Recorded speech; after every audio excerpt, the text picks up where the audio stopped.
ada satu momen nih yang bikin saya bangkit lagi. Pas 2000 berapa ya?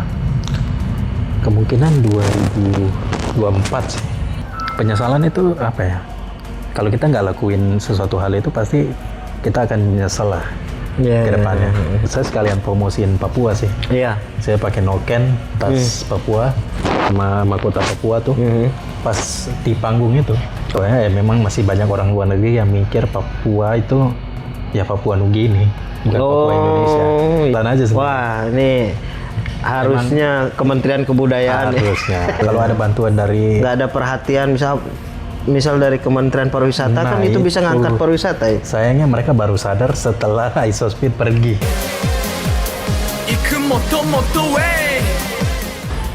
Hormat kakak. Hormat kakak. Selamat datang di podcast Yuk Ngopi, Yuk Ngobrol Papua Indonesia.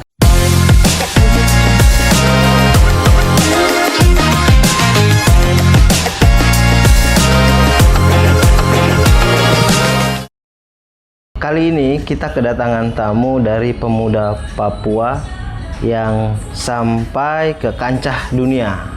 Siapa bilang generasi muda Papua itu tidak bisa bersaing di era digital sampai go internasional. Nah, kali ini saya kedatangan tamu spesial dari Papua bersama Bung Sedi. Selamat datang Bung Sedi. Hormat ya. Hormat. Terima kasih sudah hadir. Terima kasih sudah undang saya. Mantap.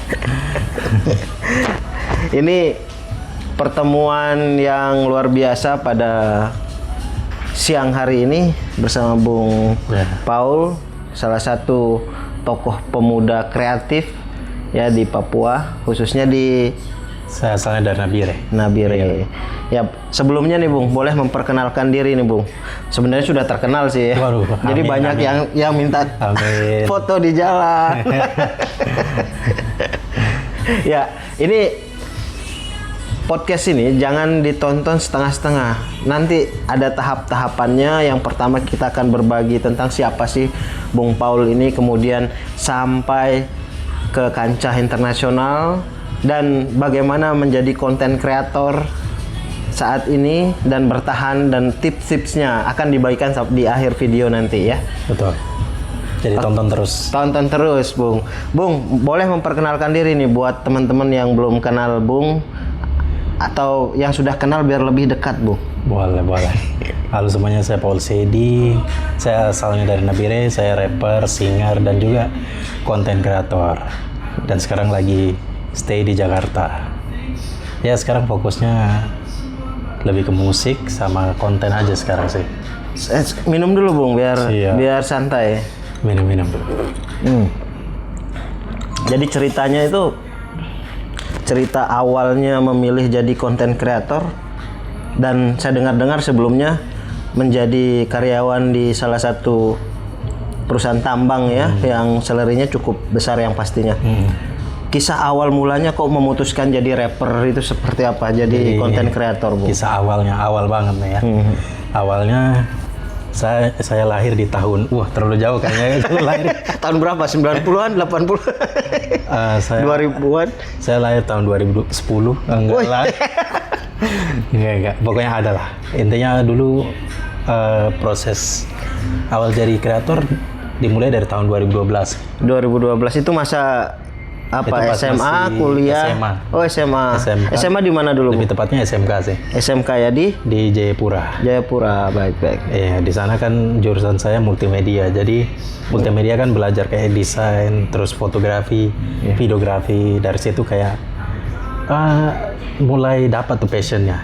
Sudah suka dengan dunia videografi gitu-gitulah. Akhirnya dari situ tahu dengan namanya platform YouTube. Ada waktu itu YouTuber namanya Tara Arts, Bayu Skak, dan lain-lain lah ya. Chandra Leo. Akhirnya ikutan lah. Pas masih di Jayapura tuh. Ya. Terus makin berkembang. Setelah lulus dari SMK. Di 2014 saya merantau ke Semarang.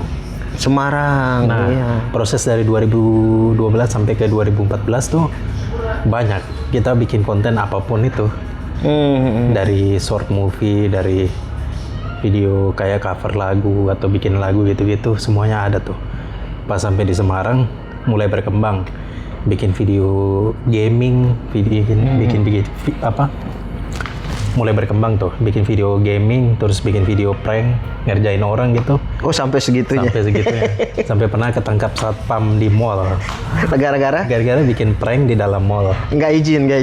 Nggak izin. Itu di mall di mana? Di Semarang apa Mall di Semarang. Oh, di Semarang. Mohon maaf Pak yang nonton, tapi itu udah lama. Udah sih. lama ya. Kayak jangan diulang seperti itu lagi ya. diulang. Atau harus izin sebenarnya kalau dari sana. kemungkinan harus izin ya.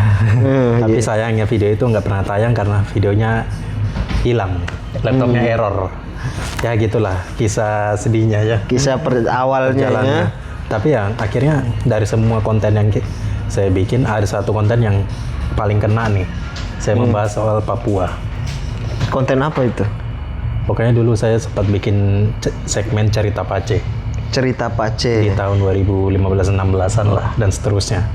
Itu Kenapa inspirasinya tentang itu? karena awalnya saya lihat dari YouTuber Malang namanya Bayuskak. Oh, Bayu Kaki ya. Dia kan orang Jawa nih. Terus dia bikin konten yang ada unsur Jawa-Jawanya. Nah, pada tahun segitu 2015-16 kan yang dari Papua itu belum ada lah yang bikin kayak konten semacam Bayuskak, vlog, ngomong depan kamera tapi tentang Papua. Ya udah saya bikin lah. Itu muncullah segmen cerita Pace. Cerita Pace itu kontennya itu cerita storytelling atau ada video di lapangannya? Storytelling aja cerita. Terus tuh cerita ya. Berdasarkan kisah nyata juga, kayak contohnya salah satunya kayak orang itu susah membedakan Papua Indonesia sama Papua Nugini. Karena kan itu dua negara yang berbeda. Iya. Itu sampai udah 3 juta yang nonton. Padahal sebenarnya simpel itu. Tapi ya masih banyak orang yang belum tahu tuh. Terus contohnya kayak pertanyaan-pertanyaan lucu seperti di Papua itu ada mall ya. Di Papua itu Ada pertanyaan ada gitu. mobil ada. Terus masih banyak yang mikir kalau Papua itu sama NTT itu sama. Nah, pertanyaan-pertanyaan yang simpel kayak gitu saya jadiin video tuh, rame tuh. Sampai ya saya bikin itu terus sama selingin dengan cover-cover lagu karena saya suka nyanyi, suka nge-rap. Itu cover lagunya lagu sendiri ya? Cover lagu orang sih. Lagu orang tapi juga. ada bikin lagu sendiri juga. Tapi tahun segitu ya masih dengan kapasitas yang ada masih belum terlalu perfect lah. Jadi ya sebagai latihan juga sih. Tapi ya, orang namanya butuh proses. Iya. Nggak harus tunggu perfect dulu. Kalau kita tunggu perfect kapan Iya. mulainya kan. Gitu sih sampai ini lanjut sampai Viral video itu ya? ya viral. Akhirnya kedepannya habis lulus kuliah di Semarang langsung fokus merantau ke Jakarta buat ya mau coba dunia konten kreator ini. Tapi memang perjalanannya nggak mulus juga ya. Iya. Pengennya 100% konten kreator tapi sulit juga. Jadi di 2019 akhir tuh masuk tuh COVID. COVID. Iya, betul. Wah, pokoknya susah lah tahun segitu. Kayak cari kerjaan yang formal pun susah. Konten kreator pun waktu itu sulit juga untuk kolaborasi. Iya. COVID gitu-gitulah. Pokoknya sempat kayak vakum setahun gitu. Kayak uploadnya asal-asalan aja. Kalau ada waktu aja gitu-gitulah. Tapi akhirnya ya sampai ada di waktu saya kan 3 tahun tuh habis lulus dari Semarang 2019 Jakarta 3 tahun. Habis itu kerja. Lanjut ya di Jakarta sempat kerja, terus sempat kerja di dunia inilah desain gitulah. Akhirnya setahun kerja memutuskan pindah ke Timika. Oh, sempat di Tembagapura. Di tahun 2022 lah pertengahan. Nah, lanjut. Sampai situ pun kayak palingan ada kali setahun lebih itu nggak bikin konten, benar-benar nggak bikin konten yang nggak fokus konten lah. Iya, Fokus gara-gara kerja ya. Gara-gara kerja. Karena kerja udah pulas, selesai kerja capek. Udah. Jadi bikin konten seadanya aja. Tapi ada satu momen nih yang bikin saya bangkit lagi. Pas 2000 berapa ya? Kemungkinan 2024 sih. atau 2023 lah, sekitaran segitu. Iya. Kayaknya 2003 sih. Pas 2023 ya. pas Desember lah. Itu saya sempat diundang, itu lagi keadaan kerja di Tembagapura nih. Saya diundang salah satu agensi lah buat ke Jakarta buat syuting acara, bukan acara sih, kayak biasa event tahunan gitu. Mereka bikin Rewind Indonesia namanya. Oh, event itu Kayak- rutin ya setiap tahun. Iya, waktu itu. Yang ngontak Bung siapa waktu itu? Ada dari agensi gitu, agensi yang di Jakarta. Salah satunya saya sebagai talent di dalam Rewind itu, yang produksinya Chandra Leo, YouTuber dari dulu juga tuh. Intinya waktu itu saya berpikir, saya udah jarang konten aja, mereka masih mau panggil saya nih. Iya. Gimana kalau saya rajin konten? Kesempatan-kesempatan itu mungkin akan lebih banyak lah. Nah, akhirnya dari situ kan dapat kesempatan ketemu kreator lain juga kan. Di situ kan eventnya itu kayak mereka ngumpulin semua konten kreator apapun itu. Dari yang terkenal semuanya ada tuh. Kumpulin, jadinya kita saling bertukar pikiran. Iya. Mereka kasih masukan apa gini-gini. Terus ada yang Berapa hari waktu itu, Bung? 4 hari sih. 4 harian ya. Terus akhirnya ada yang kasih masukan untuk bikin konten vlog di tambang. Waktu Iya. itu saya mikirnya, saya males juga, soalnya kayak kita udah tinggal di tempat itu, kayak bosan aja kita harus ngerekam tempat itu setiap hari gitu-gitu. Tapi pas saya coba sekali, langsung rame tuh. Soalnya jarang juga kan ya Iya. pegawai yang vlog di tambang Tapi gitu. boleh nggak itu? Boleh-boleh aja sih. Boleh ya. Saya lihat ada pegawai lain juga bikin, tapi mereka bikinnya cuma kayak sekali 2 kali lah. Habis itu udah stop, nggak bikin Nggak lagi. konsisten ya. Nggak konsisten. Nah, saya ini bisa dibilang yang paling konsisten lah. Sekalinya satu video itu naik, saya masih ingat video yang naik itu tentang makan 3 kali sehari di tambang lah intinya. Jadi kan ada mesnya, tempat makannya yang gratis selama 3 kali sehari. 3 kali sehari. Saya konten itu aja simple sebenarnya. Sesuatu hal yang sudah dilakukan setiap hari lah. Pas kerja di sana. Awalnya males-malesan karena kayaknya biasa aja deh. Nggak ada penontonnya lah gitu ya. Tapi rupanya banyak yang minat. Banyak apresiasi ya dari. Banyak apresiasi. Akhirnya mulai besok langsung kumpulin konten, langsung rekam apapun yang ada di situ. Seminggu fokus konten, seminggu depannya tinggal upload 1 hari 1. 1 hari 1, nah itu kena banget tuh. Pasti auto 100.000 ke atas penontonnya, bahkan 1 juta, 2 juta gitu penontonnya.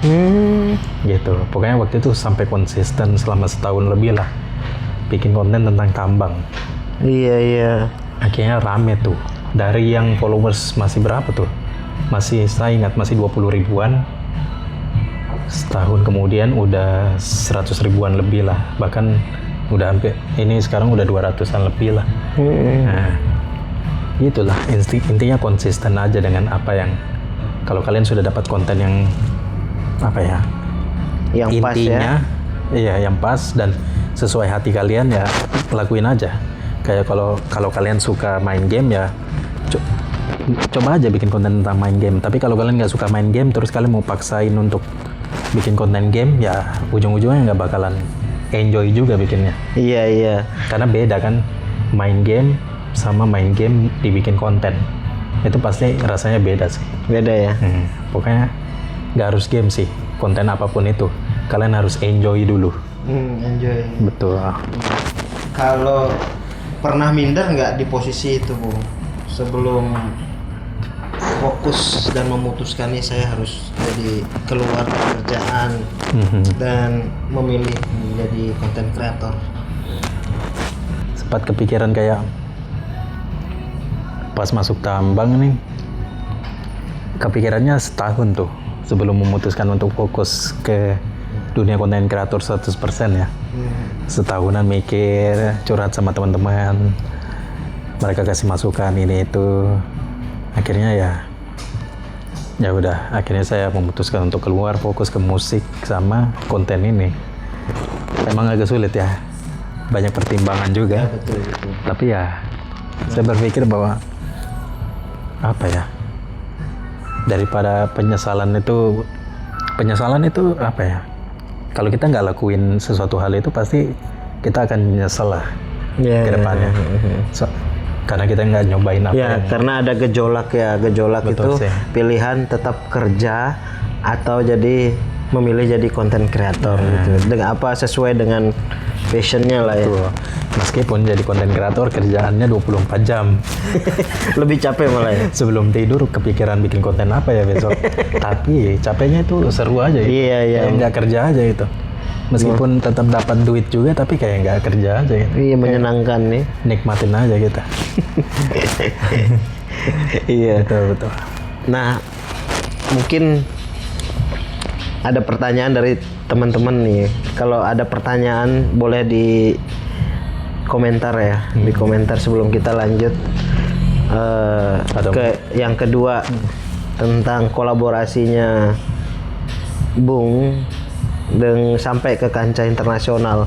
Dengar-dengar ke negara mana itu, Bung? Ke Jepang. Ke Jepang. Iya. Gimana ceritanya itu? Kok bisa dari Jakarta atau dari Papua itu Waktu bisa? itu pas masih di Papua sih. Oh, masih di Papua ya. Dari Papua itu kok bisa kolaborasi sampai Jepang?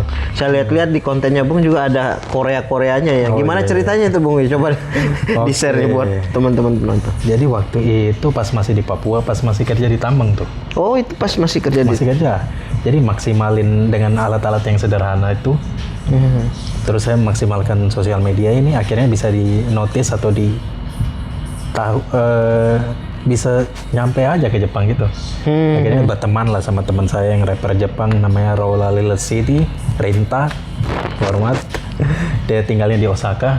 Ya, Akhirnya aku waktu itu mau bikin kolaborasi lagu lah. bikin project bareng lah ya. Bareng.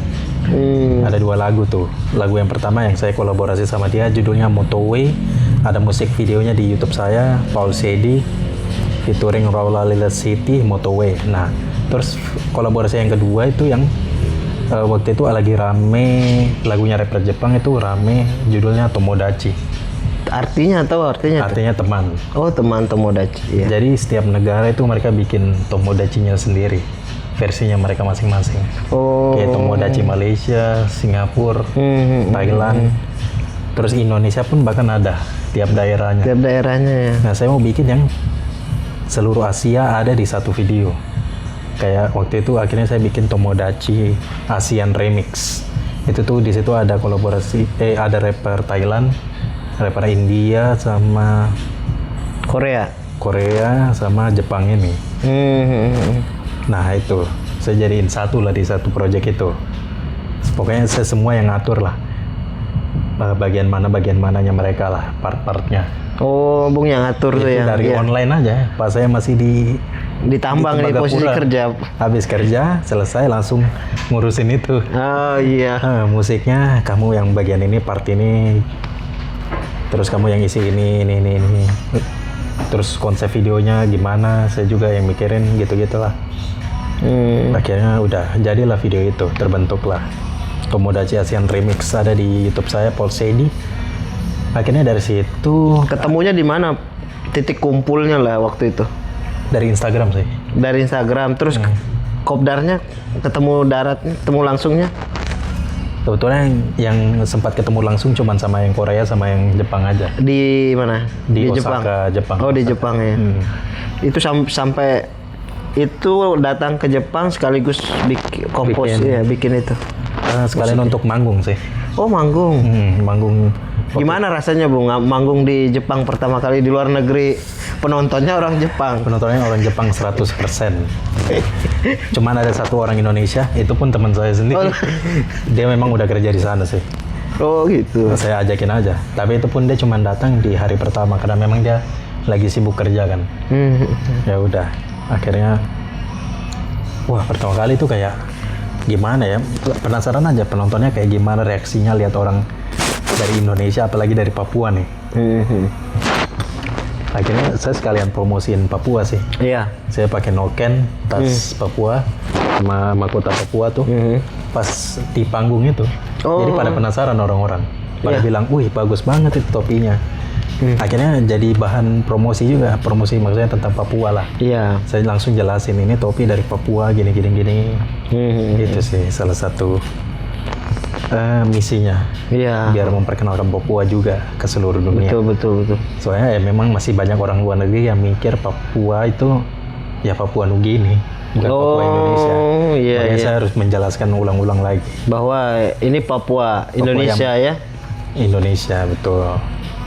Gitu sih. Waktu itu ada 4 acara. Waktu tahun lalu di bulan Januari. Itu 4 acara berbeda, 2 minggu di sana. Beda-beda tempat. Itu untuk akomodasi transportasinya itu ditanggung. Kalau waktu itu saya masih independen lah, masih ngurus semuanya sendirian. Sendiri ya. Itu ya sebagian dari Ada sponsor berarti? Nggak ada. Jalan aja sendiri. Wah, ini harusnya Kementerian Kebudayaan harusnya. Padahal saya udah sengaja bikin video kayak, wih ada orang Papua yang diundang nge-rap ke Jepang nih. Bisa dibilang mungkin saya yang orang pertama kali ya. Iya. Yang bisa diundang rapper lagi. Diundang ke Jepang untuk nge-rap. Waktu itu saya bikin video 3 bulan atau 2 bulan sebelumnya buat ya siapa tahu ada orang yang tergerak hatinya dari ya itulah buat bantu-bantu untuk apa kayak akomodasi atau apa segala macam ya akhirnya kesana dengan apa biaya sendiri ya. Tapi untung di Jepang nggak terlalu mikirin kayak harus sound-soundnya harus mikirin apalah kayak persiapan manggungnya kayak gimana. Paling cuman mikirin kayak lagu apa yang mau dibawain, cuman itu aja sih. Jadi panggung eventnya di sana itu udah disiapin sama teman-teman di sana. Betul. Nah itu yang tahun lalu. Tahun ini pun sempat diundang juga. Oh ada tahun ini juga? Tahun ini waktu bulan Maret tanggal 13 kemarin. Datang Bung ke sana? Datang. Nah kalau itu saya sudah bagian dari label namanya Willows Asia. Oh sekarang sudah ada labelnya. Jadi ya mereka yang urus atur semuanya, tinggal nginapnya gimana, pokoknya udah nggak mikir biaya lagi, tinggal berangkat aja, tiketnya ada dan lain-lain. Sampai di sana tinggal siap manggung aja. Iya. Memang panggungan yang tahun ini 1 kali aja, tapi panggungannya lebih besar tuh, lebih gede aja. Kalau tahun lalu 4 acara, tapi memang ya kayak di bar-bar gitu atau klub gitu. Ya nggak terlalu banyak orangnya tapi lumayan lah, paling 20-30 orang dalam satu ruangan. Kalau yang sekarang ini tahun ini agak banyak tuh, di satu acara tapi tempatnya luas gitulah. Dan yang undang juga teman saya yang Raul Alil City nih, yang rapper Jepang juga. Salam kenal, hormat juga yang Il, my friends from Korea. Mantap bro. Jadi kalau dari perjalanan kolaborasi sampai ke Jepang ya sama teman-teman Asia itu menurut Bung perbedaannya rapper Indonesia sama Jepang atau Korea itu seperti apa Bung?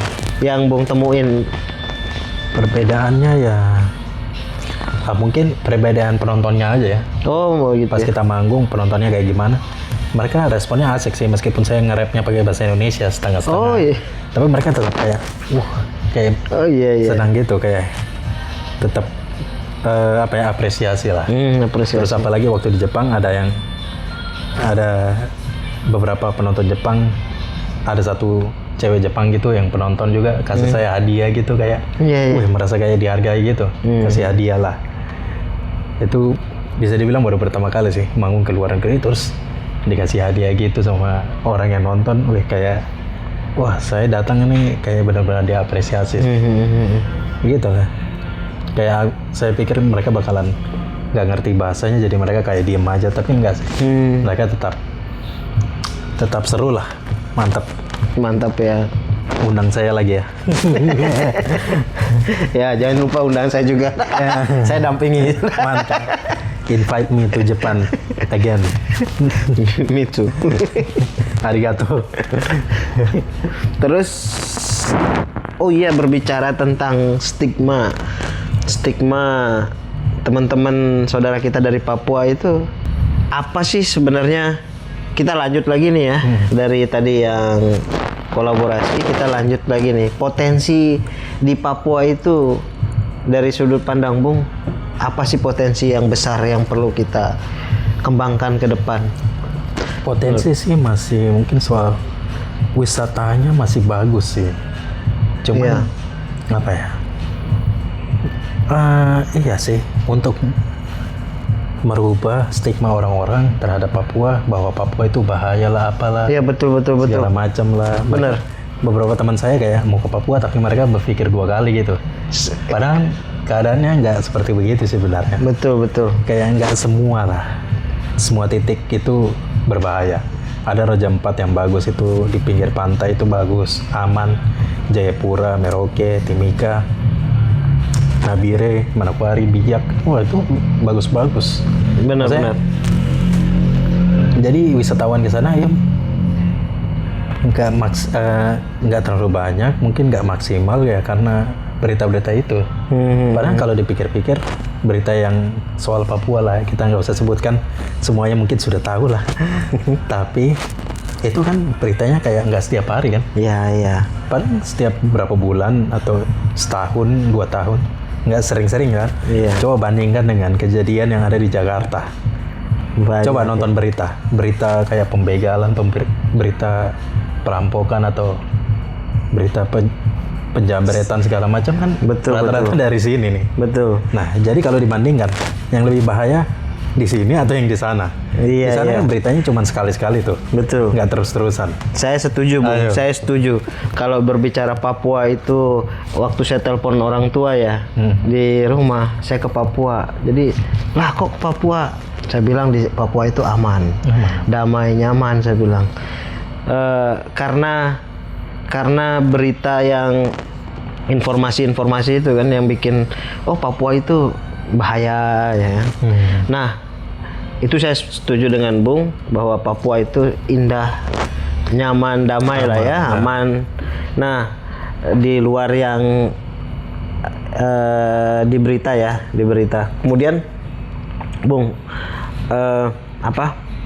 dari sudut pandang ini nih, dari sudut pandang rapper ya, sebenarnya apa sih yang bisa kita kolaborasiin atau gali ya dengan potensi pariwisata itu?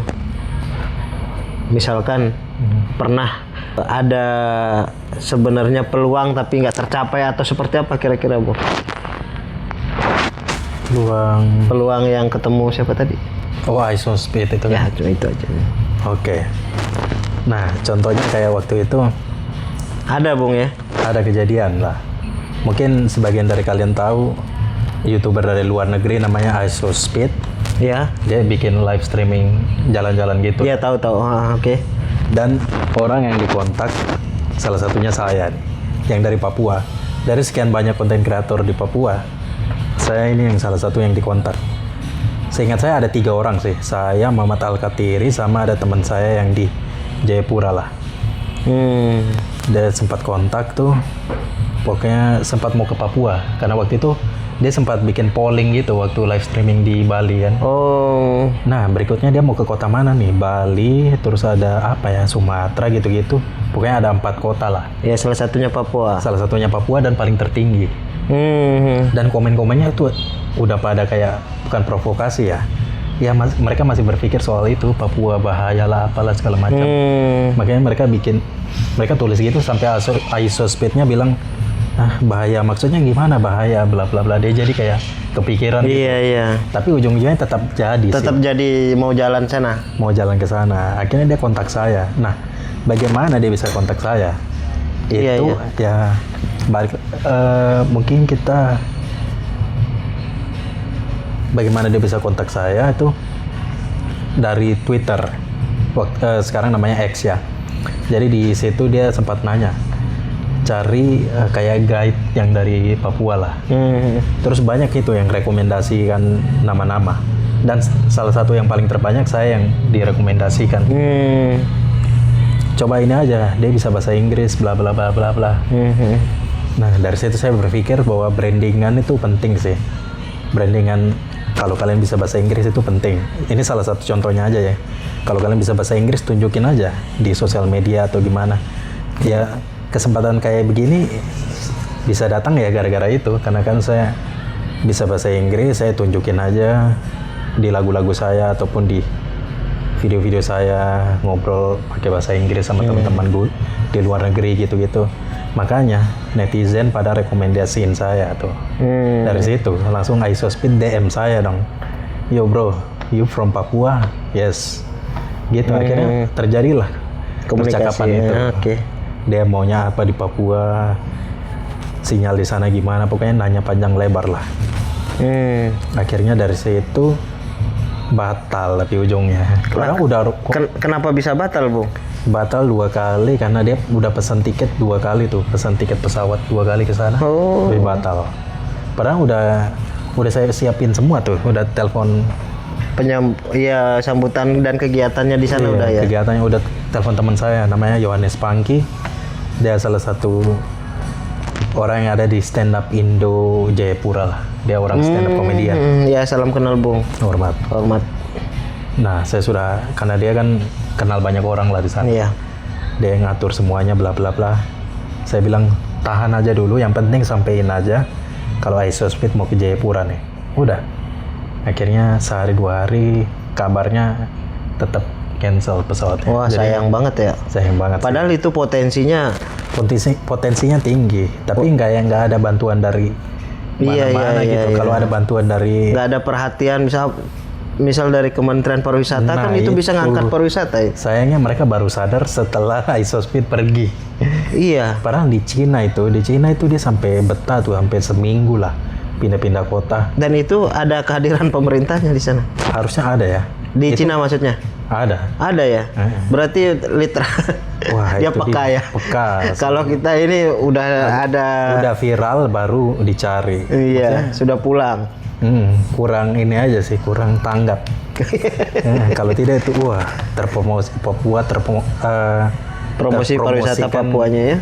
Kancah dunia, di seluruh dunia. Soalnya kan promosi itu nggak harus yang formal-formal amat lah. Itu promosi zaman dulu itu. Zaman sekarang kan sudah digital, udah sosial media. Promosi yang kayak pakai YouTuber, dia udah ketemu Cristiano Ronaldo gitu-gitu. Maksudnya kan salah satu YouTuber besar lah di dunia lah. Itu promosi dari dia pun pasti akan banyak turis yang ke sana tuh. Gitulah. Iya, sayang banget ya, potensi kesempatan besar itu nggak bisa dimanfaatin gitu sama pemerintah. Sayang banget. Sayang banget. Padahal itu promosi itu susah itu. Kalau undang Kita yang mengundang ya pasti bayar ya. Yang waktu itu dia mau datang secara sukarela. Dan dia bahkan mau bantu secara biaya untuk kayak biaya apa ya, kayak selama akomodasi di sana lah. Jadi bukan kita yang harus keluarin duit buat persiap. Dia yang mau keluarin duit buat ke sana. Itu yang sayang banget. Kalau kalau undang sendiri kan pasti biayanya sampai miliaran tuh. Miliaran ya. Gila sih. Betul. Iya, sayang banget sih. Padahal tapi luar biasa, Bung ya. Sampai di chat itu. Tadi lihat kan ya? Iya. minum. iSospeed, bro. Iya, sayang banget sih kesempatan itu. Jadi itu nanti chatnya saya bikin figura aja ya, pajang di rumah. Ya mudah-mudahan, tapi harapannya mudah-mudahan datang lagi ya. Semoga sih. Tapi kalau misalkan nih kita undang ya, maksudnya kalau mau datang akan dikawal sampai Papua tuh. Kepikiran itu ada sih, soalnya sekarang udah ada kayak channelnya atau udah ada kenalan orang yang bisa kawal dia dengan baik. Pokoknya ada lah. Nah, terkait tantangannya, Bung. Tadi kan potensi sudah, ya kan? Nah, sekarang kita lanjut ke tantangan jadi konten kreator. Apalagi Bung dari Papua ini, apa sih sebenarnya tantangannya selama ini yang Bung temukan lah? Tantangannya mungkin sekarang udah nggak terlalu tertantang ya. Dulu ya. Dulu karena memang konten kreator dari Papua jarang, jadi kayak atau kita nggak ada ininya. Kita harus lihat siapa nih inspirasinya. Akhirnya kita kebanyakan lihat inspirasi dari YouTuber lain, YouTuber yang dari luar Papua. Atau pernah jenuh misal? Jenuh sih pernah. Pernah ya. Bahkan pernah sampai setahun 2 tahun lah nggak bikin video yang benar-benar proper gitu ya, asal jadi aja udah. Ya pasti itu masa-masa itu semuanya pasti akan merasakan. Iya betul. Tapi sekarang sudah menikmati ya. Sudah menikmati lah. Semoga bisa Konsisten sampai terus. Konsisten itu yang agak sulit. Nah, itu dia yang sulit. itu gimana jaga konsistennya Bung selama ini? Harus dipaksain memang sih. Paksa ya. Betul sih. Niat dari diri sendiri ya. Sendiri sih. Betul. Terus kalau namanya konten kreator kan pasti ada komentar negatif ya. Gimana cara Bung menjawab komentar atau menanggapi komentar-komentar negatif? Oh, kalau dulu sih mungkin saya balasnya dengan emosi ya dulu. Oh, dulu ya. Dulu banget tuh, masih awal-awal. Iya. Sekarang malah saya bercandain balik Senyum aja. ya. Bercandain balik kadang yang nggak nyambung aja kayak lagi emosi nih, ketik panjang lebar. Ini random sih, cuman memang bisa bikin mereka diem aja. Iya. Tiba-tiba saya kirim resep masakan. Oh, betul. Benar. Tanggapin mereka yang marah-marah nggak jelas kan, kita kasih resep masakan. Biar atau dia masak lirik makan ya. lagu atau apa. Gitu. Udah diem tuh, karena mereka bingung kan, ini maksudnya apa, random banget. Jadi itu aja. Itu ya caranya. Caranya. Atau tidak kasih emoticon aja, dia udah ketik panjang lebar, kita kasih emoticon ketawa udah. Iya. Menarik. Apalagi omongannya nggak benar, wah itu paling seru banget sih. Jadi kalau menurut Bung nih tips menjadi konten kreator ya, konten kreator sampai saat ini apa sih sebenarnya? Tips dan triknya lah. Tips dan trik. Coba dibagi buat teman-teman yang mau jadi konten kreator, karena ada juga yang saya mau jadi konten kreator tapi nggak ngetek video, nggak bikin musik ya. Caranya adalah follow saya biar kalian bisa lihat inspirasinya dari situ. Iya. Iya, salah satunya begitu. Iya, Saya di betul. Instagram saya It's Paul Shady, di YouTube dan lain-lain. Tapi Iya, kalau betul. tipsnya ya palingan cari kesukaan kalian dulu. Kalian suka musik, ya konsisten di situ. Atau tidak pakai cara lama saya yang kayak bikin semua video, konsep video semuanya. Kayak nyanyi ataupun bikin vlog atau bikin game, main game atau apapun itu. Tapi yang cari yang penontonnya paling banyak tuh dari semua konten yang kalian bikin. Atau misalnya kalian mau bikin kayak vlog atau video storytelling, kalian menceritakan tentang apa, kehidupan kalian kah, atau tentang kayak waktu dulu saya bikin tentang Papua. Nah itu yang paling naik tuh. Tentang Papua, ya udah saya bahas tentang Papua aja. Intinya konsisten di satu hal. Kalau satu hal itu sudah banyak yang nontonnya. Tapi untuk sementara, untuk mencari jati diri tidak apa-apa lah bikin konten apapun itu. Kalau udah dapet konten yang paling banyak yang nonton, ya udah kalian bikin itu aja. Kalau banyak yang nonton kalian pas makan mukbang, ya udah coba aja. Tapi memang kembali lagi, kalau kalian suka, nyaman lakukan itu, ya lakukan aja terus. Jangan kayak teman saya, ada beberapa orang yang baru jadi konten kreator sehari, 2 hari atau seminggu karena nggak menghasilkan. Iya. Habis itu stop. Saya saja mulainya dari 2012 sampai sekarang nggak berhenti nih. Iya. Ini baru seminggu 2 minggu udah berhenti. Gimana mau dapatkan hasilnya? Benar. Yakin berarti ya, yakin bahwa apapun yang kita lakukan itu pasti ada hasilnya kan? Hasilnya, dan percaya diri aja, percaya bahwa suatu waktu pasti kalian akan berhasil. Kalau kayak contohnya waktu dulu saya sering ngedit foto saya tuh, ketemu presiden lah, ngedit foto waktu ngedit foto diri saya lagi di Jepang lah. Itu nggak kepikiran bahwa di suatu kemudian hari bakalan terjadi kayak waktu itu saya ngedit foto sama presiden lah. Akhirnya bisa ketemu betulan, diajak untuk kunjungan waktu di Jayapura. Bisa tonton vlognya waktu saya diundang sama Bapak Jokowi waktu ke Jayapura tuh. Tahun berapa tuh? Tahun 2018. 18 ya. Nah itu tahun sebelumnya saya cuma ngedit iseng aja, ngedit lagi bersebelahan sama Pak Jokowi.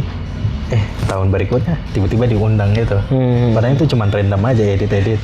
pas di Jepang juga Jadi kenyataan ya. jadi kenyataan. Jadi kita harus sudah percaya diri aja udah. Oh itu ya, berarti mimpi apa namanya, harus punya mimpi itu, yakin ya, percaya diri. Ya, sama yang soal manggung di Jepang itu secuman keyakinan aja, kayak ini saya ngarep begini, bikin musik gini, paling tidak suatu waktu sekali-kali harus pernah manggung di luar negeri. Nah, manggungnya di mana nggak tahu tuh, tapi kejadian lah di Jepang itu. Jadi kita sudah harus manifestasi lah istilahnya ya, udah harus percaya lah, begitu. Siap. Nah, karena sudah di akhir nih Bung, Siap. tolong kasih pesan buat generasi muda Pak Indonesia, khususnya generasi muda di Papua. Pesannya seperti apa Bung? Pesannya buat kalian sih, intinya kalian harus percaya diri aja sih. Kalau orang bilang ini, orang bilang itu, jadikan masukan aja. Jangan diambil semua lah.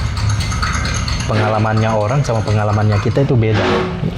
Jadi kalau mereka bilang gini, jangan lakuin ini, nanti kamu kayak gini. Kayak dulu waktu saya mau keluar kan, memang banyak yang ya dari kiri kanan bilang, wah nanti kamu kalau keluar dari sini akan berjalan baik lah, akan gini lah. Tapi ya mereka itu nggak ada di kehidupannya kita itu beda. Jadi kalau orang lain bilang begini, kalian jangan ngikutin 100%. Ya. Jangan ngikutin 100% apa kata orang, tapi ambil baiknya aja. Jadi ya tetap percaya diri, tetap lakuin sesuatu hal yang kalau kalian ingin banget, lakuin aja. Itu pasti akan berhasil sih. Itu pasti akan terwujud lah. Iya. Intinya percaya sama diri sendiri, karena tiap orang itu punya beda-beda lah background kehidupannya. Betul. Intinya percaya diri saja. Siap. Jadi intinya dari pertemuan kita, diskusi kita, ngobrol santai kita ya, dari program Yuk Ngopi, Yuk Ngobrolin Papua Indonesia, sebagai host ya. Terima kasih Bung ya sudah hadir. Hormat. Terima kasih sudah menonton dan sudah share konten kami dan selalu dukung konten-konten kami. Dan jangan lupa follow saya, follow Sedi di Instagram, di TikTok, di Facebook juga saya lagi lancar tuh uploadnya, di YouTube juga boleh deh. Siap. Saya langsung follow nanti, izin ya. Ya, Siap. ini salah satu program Yuk Ngopi, Yuk Ngobrolin, namanya Yuk Ngobrolin Papua Indonesia Bung. Jadi MPSI ini kita lembaga kajian dan pemberdayaan ya generasi, khususnya di kawasan konflik, baik itu konflik sosial dan kita fokus di situ. Oke. Ya, terima kasih kawan-kawan yang sudah hadir. Tolong nanti siapa yang bisa kita ajak ngopi lagi, ditulis di komentar biar kita bikin lagi ya, kita Mantap. undang ya. Ya, terima kasih atas perhatiannya teman-teman. Salam, assalamualaikum warahmatullahi wabarakatuh. Hormat kakak. Hormat ketua. Hormat kakak. Hormat kakak. Hormat.